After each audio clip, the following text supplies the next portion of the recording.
Hello, welcome to Watch Diary. My name is Ryan Snelling. Of course, my neighbors start being loud when I'm trying to record a podcast, but that's okay. You guys almost made it an entire year without hearing from me or seeing me. Pretty crazy, right? Nuts. I don't even know if my podcast subscribers even exist anymore. I know if it was me and I saw a dormant podcast just sitting in my subscriptions for months and months at a time, I would go on and unfollow. So I don't even know if you're here right now, all right? Also know that my newly accrued YouTube audience isn't happy with the reboot because I'm losing subscribers, but that's fine because I'm going to assume that those people subscribed just to hear me talk about something I don't want to talk about or acknowledge anymore. So that's all good. It's all good. Put in the work, find your audience, and you'll be happy, right? I've missed you.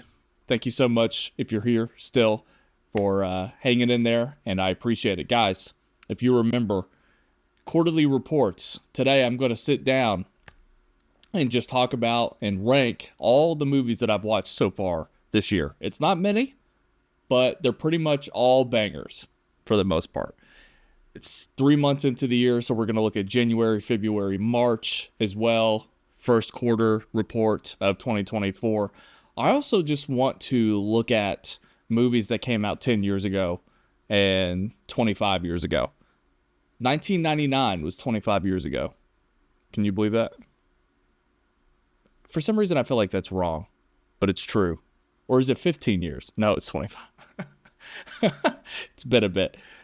Yeah, I mentioned it in my video back. If you haven't checked it out, go to the YouTube channel. I talked a little bit about what I've been doing, why I'm coming back.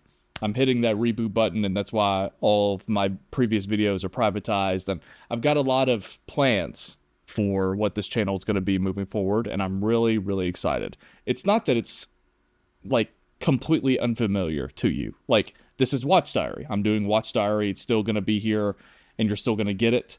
I don't know where Brando stands on joining me with some of this content. I haven't talked to him at all about it, actually, which is kind of weird, but I've had my own stuff going on. He's probably had his own stuff going on, but I've got some other things cooking as well. I think I'm going to get back into watch-alongs. I think I figured out a way to, produce those a lot easier. When I did those horror watch-alongs, guys, if you remember, what was it, like a year and a half ago? I did 10 horror watch-alongs, and they were fun, and they got a lot of views, but they were a pain in the ass to produce. It's my fault. I probably did it in the most complicated way possible. I think I found a better way. I think I've started switching a little bit more here. Look at this, if you're watching on YouTube.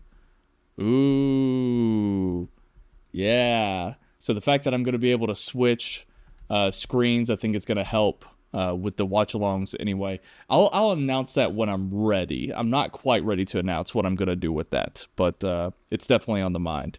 I just put out a Monkey Man review. It's the first time I've ever done it in that format. I just wrote some copy, narrated over clips and footage, and it worked well, I think. Sometimes there's just movies that I don't really have much to say. Monkey Man is a fun movie. Go check out the video to see what you think of what I did. But some movies don't require an hour and a half podcast. Some movies don't require a 12 to 15 minute YouTube video. So the amount of time it took me to make that was the amount of time it takes me to record a podcast. Actually, it still probably was even less. The amount of time it takes me to record, mix, publish a podcast, it still took longer than the time it took me to make that video. And I think I can probably get that down. So anyway, I think those types of videos will be more common, the watch-alongs, things like that.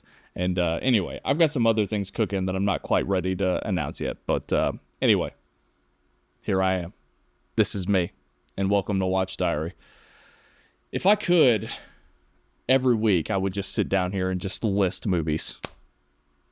It's my favorite thing to do, just to talk to people and just name movies. If you remember, that's what me and Phil did last year when Phil from Film Beef came on here. We talked about Fast X, but we also talked about movies that we reviewed and movies that we wish we had reviewed on Film Beef, and that's all it was just chattering about movies, movie titles mainly, but it was a lot of fun. I'll get into a little bit of what I talked about in the video just in case you missed it. But guys, this past year I've been really just focused on my job at the time and the band stuff that was going on. I don't know if you've been following it or not, but my band released some new music and we've got some more coming out on the way. But recently I just lost my job. At this current moment, I am employed. I would consider it, even though it's full-time, an in-between job until I find something that I think works a little bit for me. But this job that I got is actually pretty perfect if you look at it from the aspect of being able to create content on my own time. I think it's actually going to benefit me in the long run. So I'm not used to this type of job. I'm not used to what it may or may not pay, but it might actually work out for the better that I'm doing something. I'm not going to say it. What I'm doing now versus what I was doing before. Yeah, that's part of what this reboot is. I don't think I want to. And I know it's silly, right? Because a lot of you know my name, and it's not like I'm hiding my name. But if you look at social media, I've kind of, removed my name and wanted to be a little bit more anonymous, just go by Rewatch Ryan. But it's not like something I'm trying to keep private. It's just I'm trying to move my name and everything away from it, just in case anything weird goes on. But it's not like that big of a deal. Everybody on here probably knows my name anyway, so it'd be stupid at this point to try to hide it. But if you notice on social media, I kind of took my name off everything. But did you know that there is and I'm not shaming, there is an adult content creator with the name Ryan Snellings? I found that out recently. Go check it out if you want. Other than that, off and on, in and out of the gym, trying to eat well, do the thing. But but the last few weeks have been pretty stressful and difficult with unemployment and everything, because I have not been unemployed since I started working, really. I mean, I've always gone job to job and been good, but unemployment is stressful, and the world is stressful right now, and I'm thinking a lot about you guys. Everybody, I feel like, is going through it. So I'm thinking about you. I hope that you guys are doing well, and I'm so glad to still have you around. Absolutely. I've been really working on gratitude lately as well, so I want to make sure that I express that going forward. But that's some housekeeping at the top.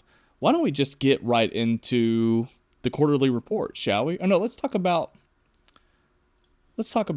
some movies that came out in 1999 real quick. So let's just talk about the first quarter, and I want to talk about just what I remember from this, by the way. So let me make sure. Yeah, we're good. So 1999, a lot of people argue that it's the greatest film year ever. Maybe a better argument, greatest film year for my lifetime, probably. I don't know how I feel about it, but I do know that 1999 was just an absolute year for bangers, and it's been 25 years. And what I found most interesting when I was looking at these movies is look how few movies came out in January 1999. What is it, 7? I'm pretty sure there was a week in 2014 where like 6 came out in one weekend. Isn't that crazy? And like the other months here too, February's got a lot more, probably double, March. So January 1999 specifically just had so few movies here. The first one that comes to mind, I've got 2 here. The first one that comes to mind is Varsity Blues. Now, Varsity Blues is one of those movies that like, I know I've seen it, but I feel like I haven't seen it. Like if I told you, hey, I'm going to watch Varsity Blues, it might as well be the first time. I'm sure that it was a movie that was put on one day in like a high school classroom when we had nothing else to do and the teacher was sick and they just wheeled in a TV and we watched Varsity Blues, something like that. But I know who's in it, obviously, but I don't remember anything about it. If anything, I remember more about how Not Another Teen Movie parodied that. But Varsity Blues, I might actually like to rewatch one of these days. It might be a good, I'm looking, Jesse Plemons is on here. Yeah, that's crazy. This might be actually a good movie to do a watch along for, even though I guess I kind of missed the perfect timing for it. It's a few months ago, but anyway. She's All That. Again, another movie that I remember Not Another Teen Movie parodying so much.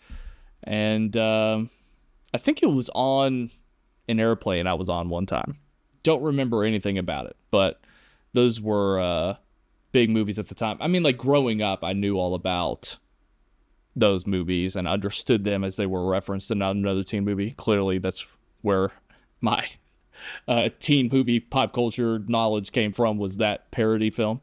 Let's go on down to February. Mainly, I just remember all of these movies coming out. I was a subscriber to like Disney Adventures magazine. I don't know if you were, it was kind of like just the Disney version of Nickelodeon magazine. So they would interview a lot of these celebrities and talk a lot about these movies. My sister was 4 years older at the time. So she would have been 12, 13, and I would have been 8 and 9 at about this time. So I wasn't allowed to see any of these movies for sure, but my sister had teen magazines that also profiled. So I had an awareness as to who these young stars were and the movies they were in and stuff. And I remember even one time I was inspired. I was a pretty creative kid, and I remember watching Rocket Power.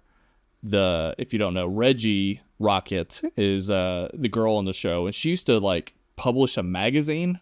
I don't really know how, but I got the idea to like make up my own magazine, and all of this meant was that I took copy paper, folded it in half, and then I just took pictures and articles from the Disney Adventures and Nickelodeon magazines and just pasted it, and then just titled it something different. Like, it was so stupid, but it was just a crafty thing that an 8-year-old, 9-year-old came up with. So I remember making my zine with articles about a lot of these movies and pictures of these. We're going to get to Cruel Intentions here in a minute, but I remember publishing a zine, acting like I knew what any of this stuff was.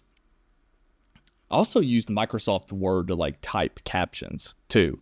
Like, I would draw a panel, like this was the picture where Ryan Felipe goes, and then underneath I would just like in a Microsoft document try to guess where that was and then print it out. And anyway, I don't know why I did any of the things I did as a kid. But Blast from the Past, I remember Brendan Fraser. I have not seen this movie for sure. For sure. Message in a Bottle. I feel like that's a movie that was on ABC Family. My Favorite Martian is the first movie that I saw at this time. I saw it in theaters. My dad took me. October Sky is a movie that I hear referenced a lot. Joe Johnston from First Avenger, Rocketeer did that. I have not seen it. Office Space is probably the first time. This came out in February 1999. This is the first movie that I have like real fondness and memories of watching, and had it on DVD at one time. I've seen it a couple of times, and think probably most fondly. And this is probably, like, if you were to ask me to list movies that represent 1999 the most, I think that I think Office Space would probably be the first one. Put like on Mount Rushmore, 1999. Would it stay on there? Probably not. 8mm, yeah. I don't really recognize any of these other movies. So let's go to March, analyze this. Haven't seen it. Cruel Intentions. I did something with Cruel Intentions on the YouTube channel previously. What a movie. I was obsessed with it. I was so into this. It was probably, like 5 years ago. I saw it for the first time and did a never before seen of it, and just, I would love to rewatch it again, actually. Lock, Stock, I have not seen that movie, which I'm kind of sad that I haven't. And Doug's First Movie, I saw that in theaters as well. Shout out to Doug. Ed TV was another movie I remember being on an airplane. I traveled a lot on airplane. 10 Things I Hate About You, I have not seen that. That would actually, of all the movies that I've listed so far, that would actually be my favorite one to do a watch along for, I think. With Joe Levitt, Heath Ledger. I think that would probably be the most fun for me. Gabrielle Union, I didn't realize she was in that. And The Matrix. The Matrix is the next movie that goes on the Mount Rushmore Hall of Fame. It's obviously the biggest of any movie I've named so far. It's obviously the movie I've seen the most. And excuse me, there just hasn't been something like that in a long time. So that's just a fun little look at what we had going on in 1999. Let's look at 2014. It's going to be a lot more familiar, I think. So I mentioned this in the video, the welcome back video. I'm calling it the welcome back video as if you welcome me back. But 2014 was the first year I started podcasting, guys. So this is the 10-year anniversary of my podcast content creator journey. So these 2014 movies are so fresh in my head, and I think very fondly of this year, and it might be the best movie year since I've been creating content, period. It was a good year to get started on podcasting, 2014. None of the movies, well, I shouldn't say none, but a lot of the movies I'm about to list are probably not the greatest, representatives of this year because, again, we're just doing the first quarter. But I remember these movies. I remember that Kellen Lutz's Legend of Hercules. Not because I saw it. I just remember laughing at the fact that there was another Hercules movie, right? And The Rock, it was also this year. Jack Ryan Shadow Recruit. I didn't see that, but a lot of these movies. I think the first movie I saw in theaters in January of 2014 was That Awkward Moment, because that was right off of Miles Teller and Spectacular Now, all these stars, Michael B. Jordan. I loved Friday Night Lights. It was like one of the first things I got excited about was Zac Efron, and he had Neighbors coming out this year too later on. So That Awkward Moment I saw in theaters. Can't really remember anything from it. That was the first time I was introduced to Imogen Poots, which that's a name. So Imogen Poots. Yeah, good start so far. The Lego Movie. Let's put that on Mount Rushmore of 2014 for right now. Definitely the biggest movie at a glance here so far. RoboCop, whatever. 3 Days to Kill. 3 Days to Kill is terrible. It was the movie that Phil and I reviewed on the very first episode of Film Beef. We called it episode 0. And when we recorded it, it was like beginning of September, I think. So we pulled it from Redbox because it was obviously available on home video. We pulled it from Redbox and it was episode 0 because we wanted to play with the format or whatever. And we also thought it would just be a fun movie to cover because of how absurd it looked by the trailer. So 3 Days to Kill is, again, terrible. And if you remember, guys, 2 years ago when I started under the name Watch Diary and Rewatch Ryan, I actually redid my review of 3 Days to Kill, but it's lost to time. No, you can find it on the podcast feed. Nonstop, yeah. Pompeii, I remember all that shit. March, 300, Rise of an Empire. Grand Budapest Hotel. If you don't know, I have never seen a Wes Anderson movie ever, and don't plan on it. But that was probably his biggest movie. I'm just going to leave it at that. I'm not even going to explain. I'm going to let you be pissed off. Need for Speed. I was so excited for that movie. It was terrible. I didn't even finish it. I think I took it out about halfway in. Another Imogen Poots joint. Veronica Mars. Do you remember when filmmakers were using Kickstarter to finance movies? It's very weird. Zach Braff also did it with the Wish I Was Here or whatever that movie was. I saw that in theaters. Yeah, it's a very weird time. Filmmakers and actors started to do that. Very odd. Divergent, terrible.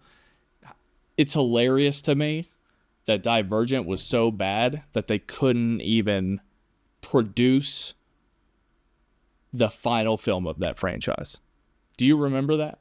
They split the last book into 2 parts, and then they retitled the second. They didn't do a part 1, part 2, even though it was. They called it like Allegiant and another A word that was created specifically for the movie.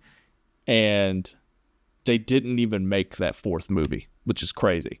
What's even funnier is that no one remembers that franchise enough to even talk about that in the first place. It's just so ridiculous. God's Not Dead was huge. Noah, there's a Noah movie directed by Darren Aronofsky. I mean, that's fun, right? So yeah, Muppets Most Wanted. I saw that movie, I think, but Not a big Muppets guy.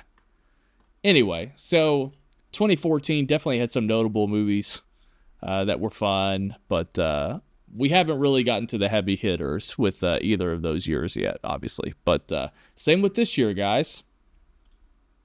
So if we look at all of the movies that I've watched this year, I've seen 3 2024 releases.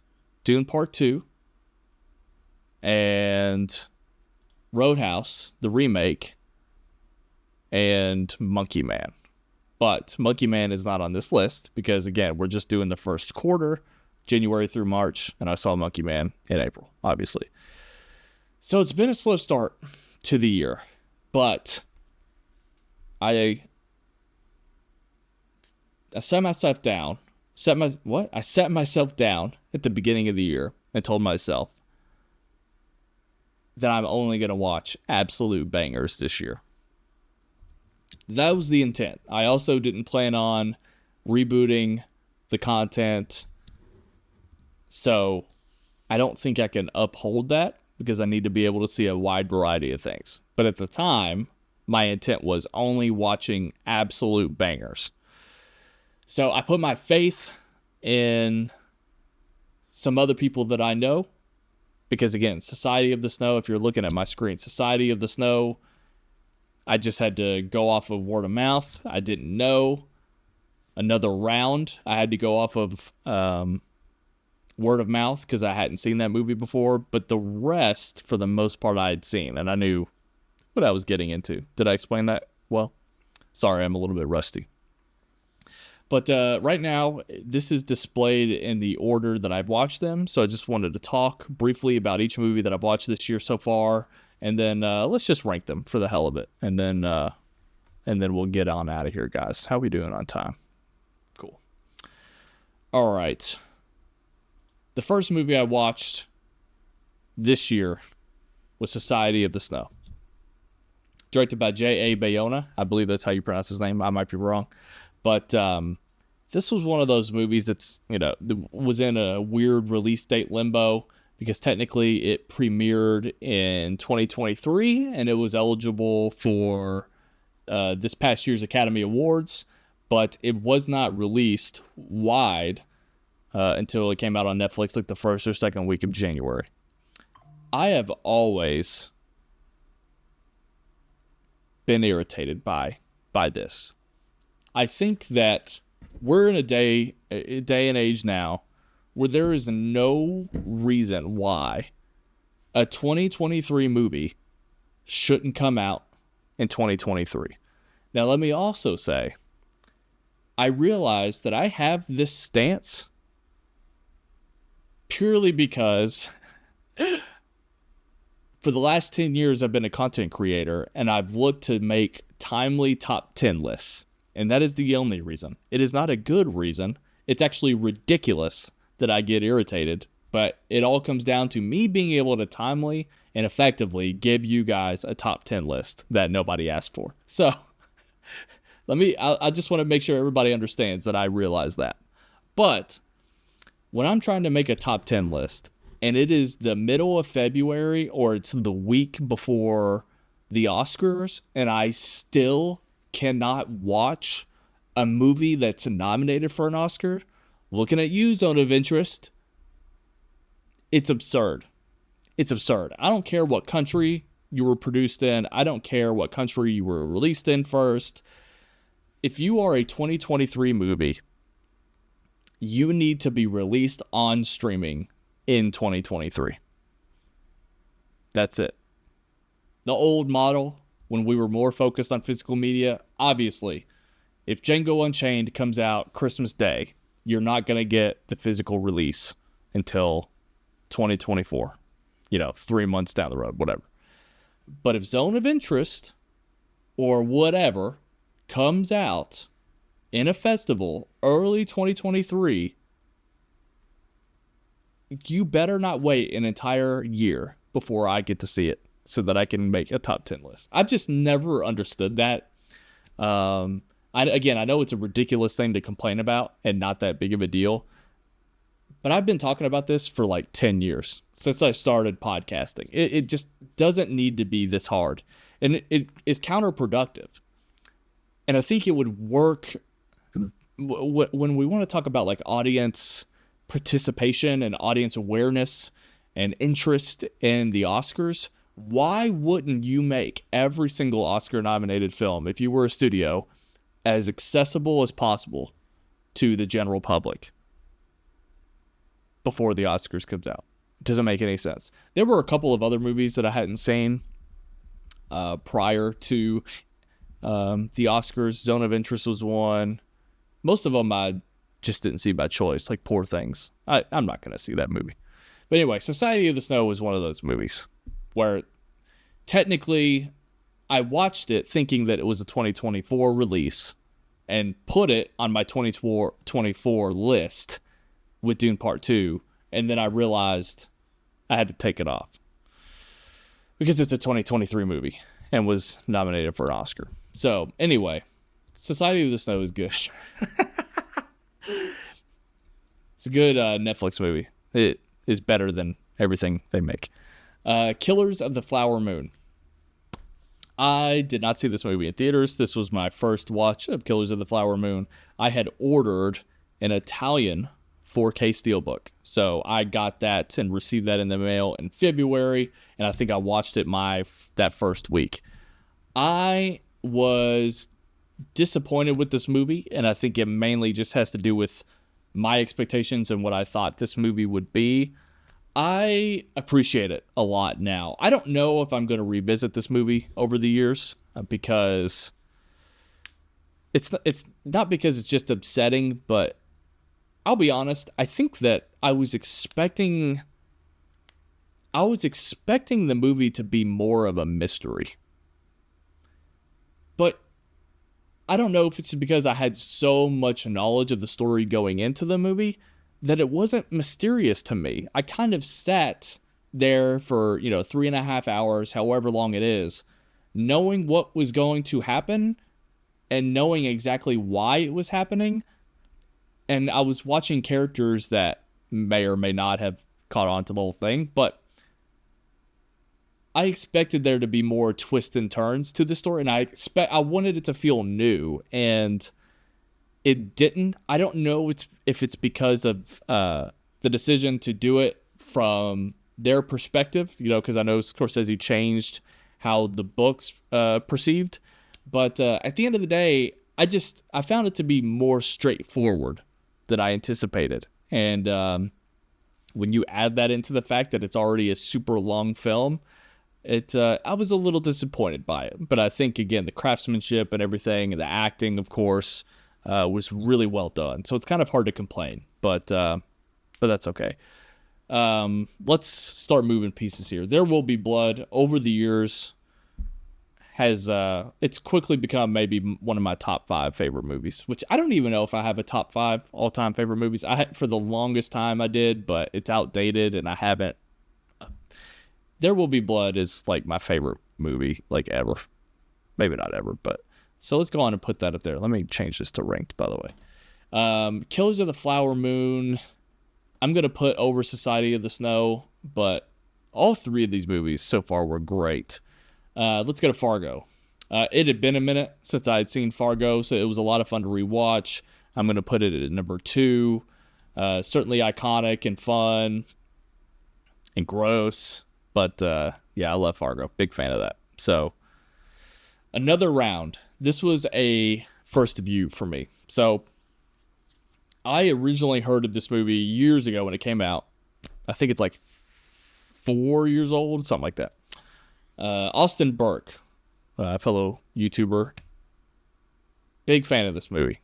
And I think that was like in his top 10, maybe even top 5 of whatever year it came out. But he loved this movie. So I just got around to watching it on a Saturday afternoon. And I thought it was really good. And I don't think it was as profound as it could have been. I don't know how deep of a dive it was into like how these men's lives were affected by this choice to be constant day drinkers, but it was still good and enjoyable nonetheless. So I'm gonna put it. I'm gonna put it above Killers of the Flower Moon. I think. No, I'm not. I'm gonna put it above Society of the Snow, below Killers of the Flower Moon. I would watch another round again, probably over Killers, but Killers is probably better. Logan, just an all-timer. I mean, what else do I need to say? I'm going to put that at number 2. Twister. Twister is one of those movies, I kind of mentioned it earlier, like Varsity Blues. At the time that I watched this, I felt like I had seen it, but I might as well have never seen it. This was on cable, and I'll be honest, I probably shouldn't have even logged it on Letterboxd because it was kind of on in the background. Even though I like watched the entire thing, I was doing other things. So I logged it because I watched it as a whole, but I wasn't really paying attention to it. I'm going to leave it at the bottom of this list right here. Or at this row, I mean. Licorice Pizza. This was my first rewatch. I saw it in theaters with a friend of mine, and I like it. It's a nice, portrait, a look back, if you will, but it's a confusing film to me, and I don't remember feeling as weirded out when I watched it in theaters, but for some reason I was more weirded out watching it this time. I'd like to know what other... I don't hear people talk about that, mainly when it comes to the age gap and the love story. I haven't done a lot of reading on that film, but I also feel like nobody really acknowledged it or mentioned it, or maybe I just wasn't paying attention to it, but I was a little bit weirded out by it. But I like Paul Thomas Anderson a lot, but I'm going to leave it down here. Dune, I think I've watched both Dune films twice this year, and I love Dune the more I watch it. When I left the movie theater, I appreciated it a lot, and I think I mostly thought that it was a little bit, and this is weird to say, but it was kind of lifeless. Like, I felt like the characters and everything were like so stoic, and it was so much about the setup of the film and, the laying the groundwork and stuff, that I don't know if I've fully ever attached myself to it, because I just thought it was a weird thing to get attached to. But now I have a greater understanding of the story, I think, and I think part 2 has made the first Dune even better. I mean, hell, I've watched it twice. So I freaking love Dune so much. So let's go on and put Dune above Fargo and below Logan. Dune Part 2. God. I'm going to put it right above it, I think. Dune Part 2 is one of the best movies I've ever seen. So is Logan. So is There Will Be Blood. And just unbelievable. I didn't do a review, but everybody loves Dune Part 2, I feel like, and I'm right there with everybody. Ocean's 11 is one of my all-time favorite movies. If I did like a top 25 list, it'd be up there. So I'm going to put it above, just below There Will Be Blood and above Logan. I mean, I've seen Ocean's 11 probably more than most movies on Earth. I just could watch that every day. It's so funny. It's aged so well. It was the original Avengers movie. Just talking about the huge stars ensemble. Anyway, but Ocean's 11 is great. Arrival, let's put Arrival between both Dunes. It'll be an Arrival sandwich there. But depending on the day, Arrival, the first Dune, but I think Arrival is probably better for sure. Butch and Sundance, let's put that right above.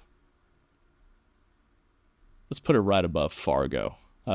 Just one of my, it's not often that I just randomly feel like I want to revisit older movies like that. And it was probably about 2014 or so. It was probably 10 years ago when I just decided to research some Robert Redford. It's probably anticipating Winter Soldier, and I wanted a better understanding as to who Robert Redford was, and I put on Butch and Sundance and loved it. Great movie. Roadhouse. Let's let's put Roadhouse right above Twister. But I'll be honest, I don't care for the original Roadhouse. I do not. Fun at times, but just ridiculous, and just really not my thing. And I watched it first. I watched the original Roadhouse first, for the first time, by the way, right before the remake. And I was kind of hoping that Doug Liman and Jake Gyllenhaal could come up with a more heightened version, something that really elevated it to today's standards, and it did not do that. And I think that the Roadhouse remake is worse, and probably the worst movie that I've watched this year, for sure. That brings us to Looper. Guys, Looper is amazing. I'm going to put Looper right above Arrival and right below Dune Part 2. Maybe recency bias. I think maybe Dune Part 2 could go down a peg if it wasn't so recent. Oh, let me switch Twister, by the way. But Looper is, again, one of my all-time favorite movies, especially in my lifetime. So there's my ranking, guys, of just everything I've watched so far. There Will Be Blood, Ocean's 11, Logan, Dune Part 2, Looper, Arrival, Dune, Butch and Sundance, Fargo, Killers of the Flower Moon, Another Round, Society of the Snow, Licorice Pizza, Original Roadhouse, Twister, and Roadhouse. Whoops. Man, I could do this all the time. Just hop on here, like I said, and listen movies. My favorite thing to do. And I got in and out. Didn't even take 40 minutes. So this was a nice little warm-up for me. Hopefully a nice warm-up for you. You've remembered what it sounds like when I talk about movies. I don't know what I'm saying. It got me, it broke me in to sitting down and doing this again, and it was fun. I appreciate it. And we're gonna just finish up here with 40 minutes. I think that this Audible trial, if you're watching on YouTube, you can get a free 30-day trial of Audible, audibletrial.com/rewatch. I don't know why that still wouldn't be good. So if you want to go listen to Dune or Dune Messiah or whatever book, take advantage of that. And this movie palette should also be live as well. I tried it last night and it worked. And actually, I'm recording this on Sunday the 7th, so the day before that it's released. I checked moviepalette.com and they had 50% off already. They're doing some kind of clearance. I don't know why. I don't know if they're like going out of business, but there's a clearance going on right now with Movie Palette. So if you go to moviepalette.com, pick out a movie palette, you can use my promo code and it will stack the promotions. So if you're listening to this, you can get 65% off of Movie Palette right now. Moviepalette.com. The clearance is up. And you know what? Let's just check while we're sitting here.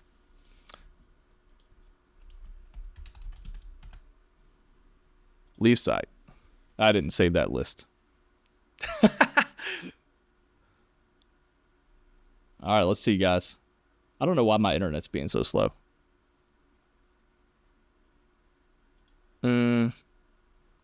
Yeah, you can't see it, but it is, 50% off. So go to moviepalette.com, pick out a movie palette, add my promo code, rewatch15, because you're getting 15% off with my promo code, and then that'll work.